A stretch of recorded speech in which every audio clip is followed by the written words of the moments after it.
We go. Greetings and salutations, ladies and gentlemen, and welcome into a break time edition of the Storyteller's Corner. Yeah, god damn, that is too loud in my ear. I'm on break, so I should just go ahead and drape that over the neck. How is everyone doing out there? Hope this finds you well. Whether you end up watching this live or going back later and watching it during a replay opportunity, which is, I suspect, uh, most of the folks who actually do stop on in will have stopped on in later on to see what was Josh rambling about today, or rather tonight, on his break at work. I'm becoming a little bit more comfortable with these break time streams because they're somewhat more regimented. I have an expectation. I've got about 30 to 35 minutes of wiggle room to play with here to chit chat and address whatever it is that happens to be on my mind. And what's on my mind today, or at least for today's break time stream, is a lot of folks in the online realm, particularly in the pop culture and entertainment realm, seem to be expressing a great deal of dismay and shock and chagrin that many of these much ballyhooed and loudly touted projects that are seeking the quote unquote modern audience are crashing and burning worse than the Challenger. The only difference here is that nobody is dead, at least not yet. Who knows, there may be a handful of developers who decide that they cannot face the world and their lives going forward with the utter failure that is on their hands, and they may choose to do an unfortunate thing as a result. I am dual streaming to YouTube, so I'm going to be careful about some of my phrasing. What they don't seem to understand, and what many of them fail to understand, is how these projects could have possibly failed to reach the mark of success. They have not yet understood that this goes beyond the simple catchphrase of get woke, go broke. That is a shorthand for something that the folks who are howling at the moon about the failure of Dustborn, the failure of Concord, the failure of the Acolyte, the failure of most Disney Star Wars projects, the failure of games that stand there and lecture you rather than trying to entertain and engage their audience. They instead slap a new coat of paint on or a new coat of game mechanics on and say, you will purchase and enjoy our slop, and you will be grateful that we offered it to you anyway. Now buy it, you bigots and scumbags, or we will point at and denigrate you, and drag you across the coals. We'll rake you to the dogs and back. It doesn't work. And they're recognizing it doesn't work because they have failed to understand a simple concept of economics. Several folks have taken to X/Twitter, as it was formerly known, to piss and moan and gripe about there are people's jobs at stake. Real people are going to lose their income and their livelihoods. So fucking what? I'm sorry, but if you spent the last 4 to 8 years developing something that is little more than a digital interactive Sermon on the Mount, excoriating an entire half of one country's populace at the very least, the target audience or marketplace where this digital product will be purchased and utilized on video game platforms, you've got no one to blame but yourselves. fail to recognize the economic truth of the following. If you want to create a successful project or product, you must understand the core demographic, core audience that utilizes that product or that type of product. And you must gear it towards them. Because if you do not, then you are going to have to either A, charge an exorbitant amount of money for the product to be aimed at a small niche audience, or B, you're going to have to cut back on the budget allocated to the production of said product. If you are taking a video game, for example,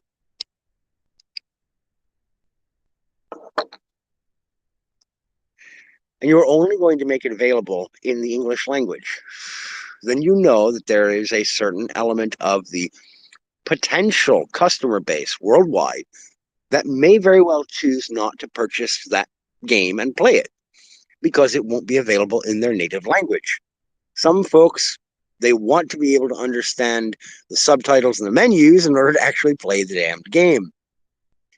And if they can't natively do that, they're just going to pass over your project, your title. You can't blame them for that.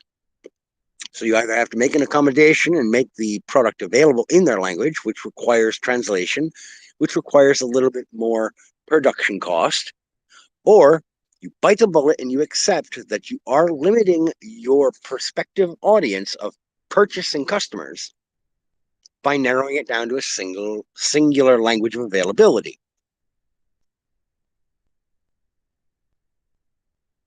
The next thing you need to consider is the gameplay mechanics. Is it innovative, or is it something that has been seen and done before? If it's something that's been seen and done before, then your version of it needs to implement what's been seen and done before immaculately, or at least at such a high degree of efficiency and efficacy that players won't mind diving into familiar game mechanics. But that means you're going to have to hook them and engage them some other way, either with a superior character driving the story or the gameplay itself, a fascinating protagonist or an avatar that they can take control of, or a plot that is itself intriguing and engaging, something that will hook the player so that they can get beyond the samey familiar mechanics, as long as there's something that will keep them hooked into it. Now, if you don't have top of the line, absolutely flawless, if familiar mechanics, if you're not innovating your gameplay mechanics, if you have the same character that you've used from a previous installment and nothing really new has changed or developed about them, so you've got the same kind of character, you're going to need something that will hook the players. And again, that's where I mentioned plot. Maybe there's a new part of an overarching story that will keep players coming. There has to be some kind of reward. If you've got a brand new property and it's in a style that is very familiar to the market, such as in the case of Concord, then you need to create a product that does those familiar mechanics so superbly that no one can deny its quality.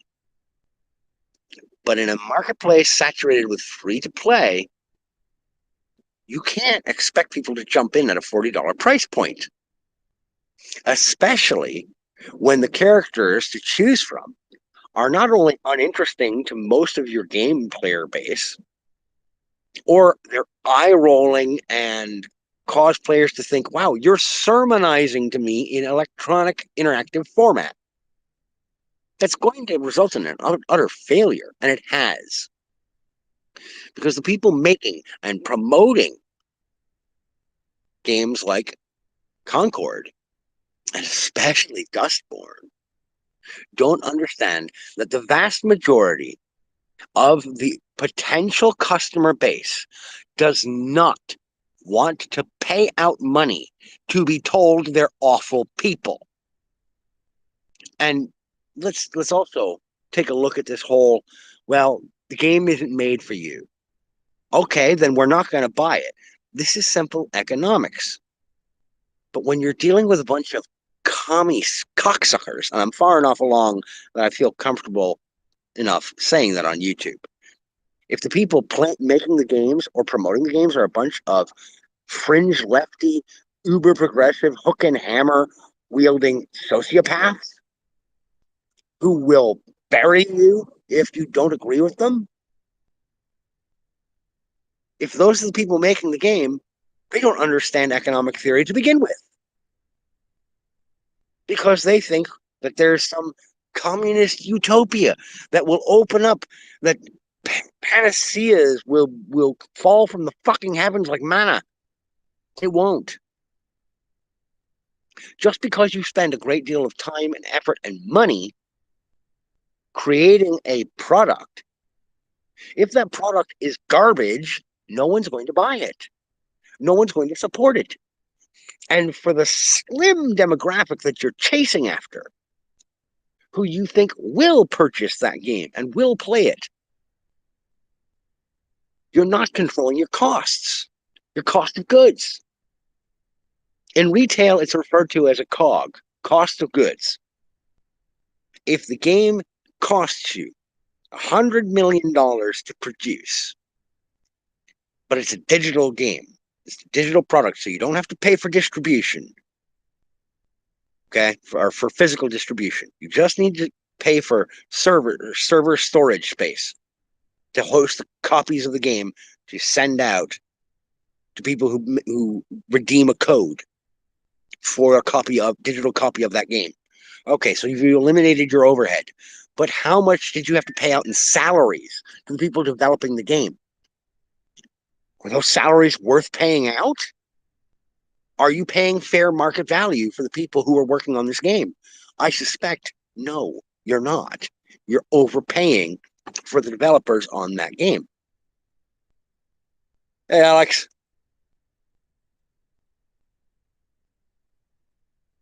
So if you shot yourself in the foot by charging your own company, your own production cost way too much in labor, and then you're having to pay out for promotion, advertising, and marketing, that's an additional cost. I never even heard of Dustborn until a few months ago. Now, there had been gameplay video and there had been previews available about a year ago, to my understanding.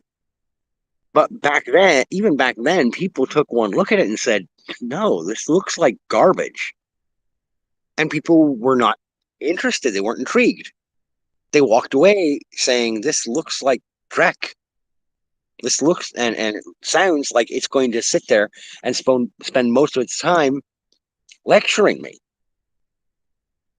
People who play video games in order to escape the drudgery of their day-to-day routine, they're not looking for more drudgery and beatings over the head. So why would you try to sell them that? It makes no sense. But this is also, I suspect, part of what these people don't understand, mixed in with something that they very well do understand, which is normalization. If the market is flooded, if the market in video games is flooded with nothing but this highbrow, highfalutin, self-righteous lecturing kind of material, and that's what we come to expect from everything, then the moment a game comes along that only offers half of that lecturing and decent mechanics and decent gameplay, a starving audience will leap for it and say, oh, thank God, manna from heaven. It's not completely spending all of its time dragging me through the mud, saying I'm a terrible this, that, and the other. I'll play it. I'll take it. They're moving the window of acceptability. In politics, it's referred to as the Overton window.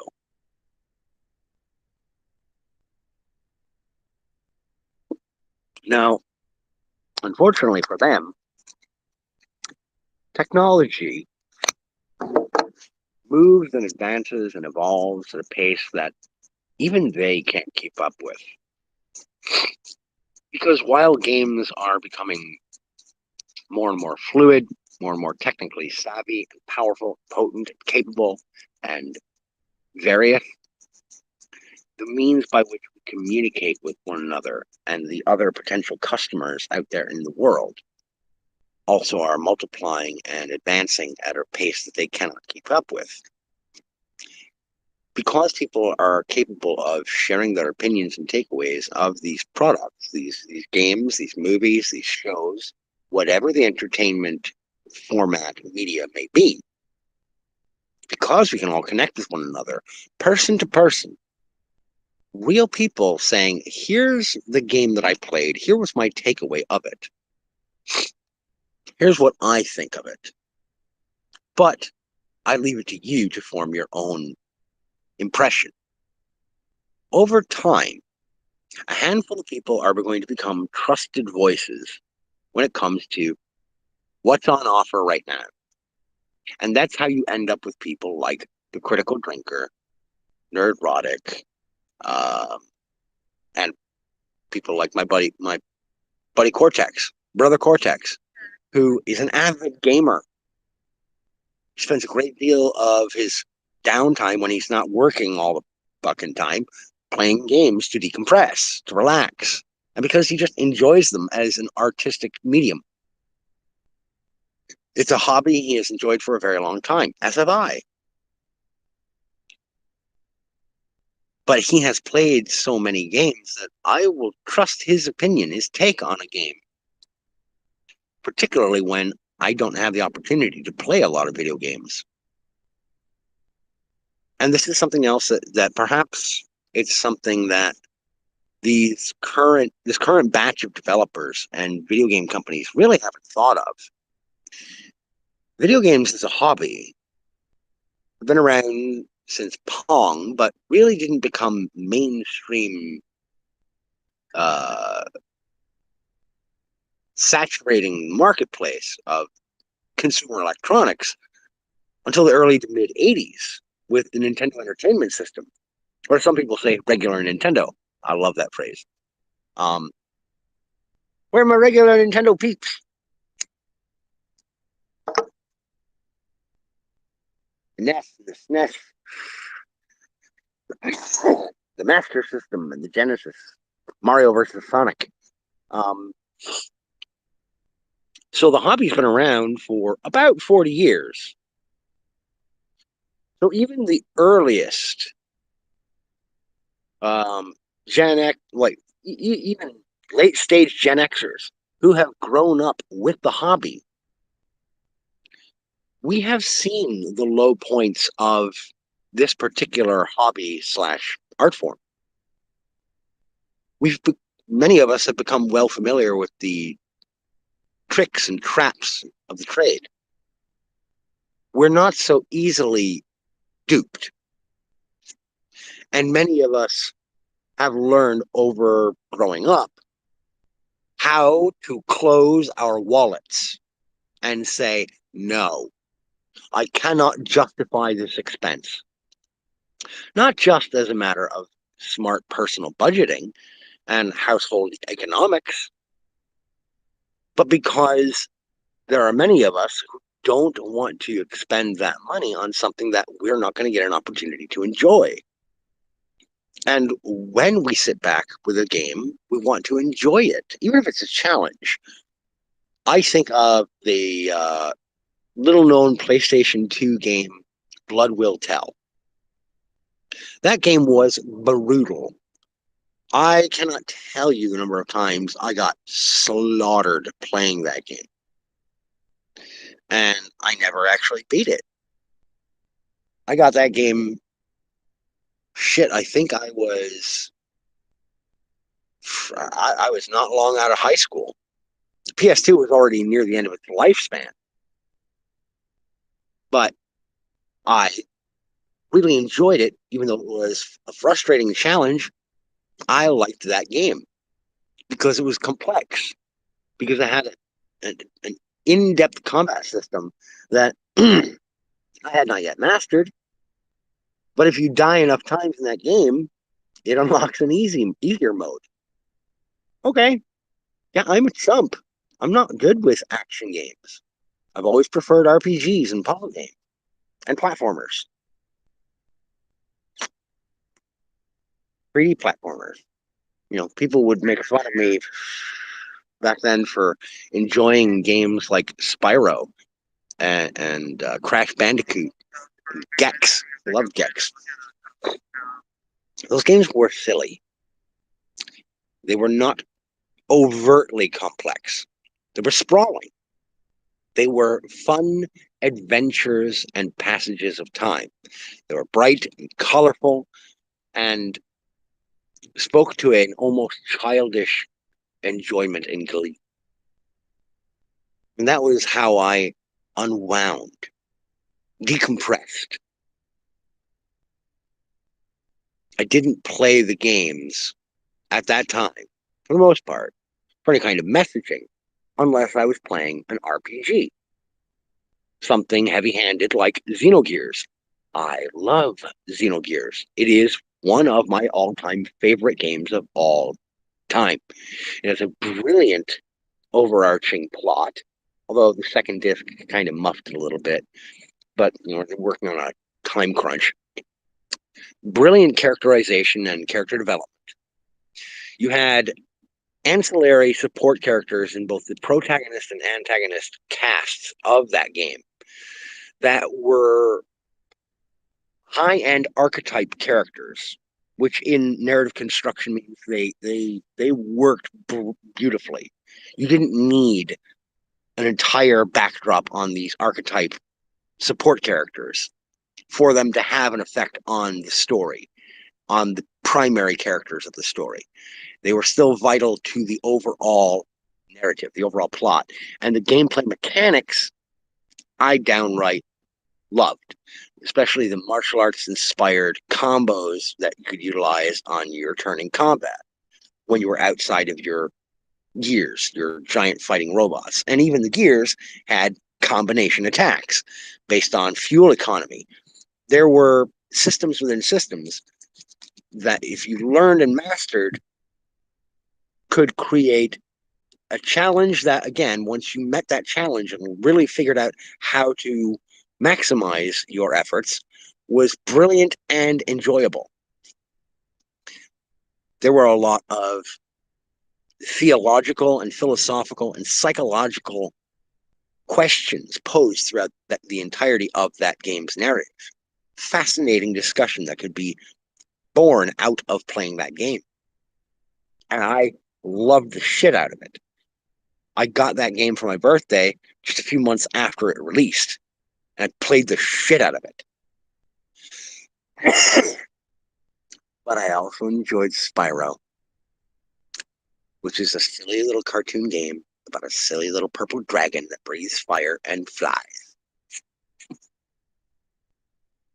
Both very enjoyable games. They call to different parts of one's personality and expectations. What does a game like Dustborn call to? Resentment. It calls to life sucks. It calls to the worst possible future dystopian setting of real world politics. So the people who made that game, I am glad that you're failing. I am overjoyed that your piece of digital trash will be left behind in the dustbin of history, where it will be duly and hopefully quickly forgotten as anything other than a fine example of what not to do if you want a product to succeed. Anyhow, get back in here in a minute, ladies and gentlemen. Thank you for tuning in. I ask that you take care of yourself, and as always, keep reading.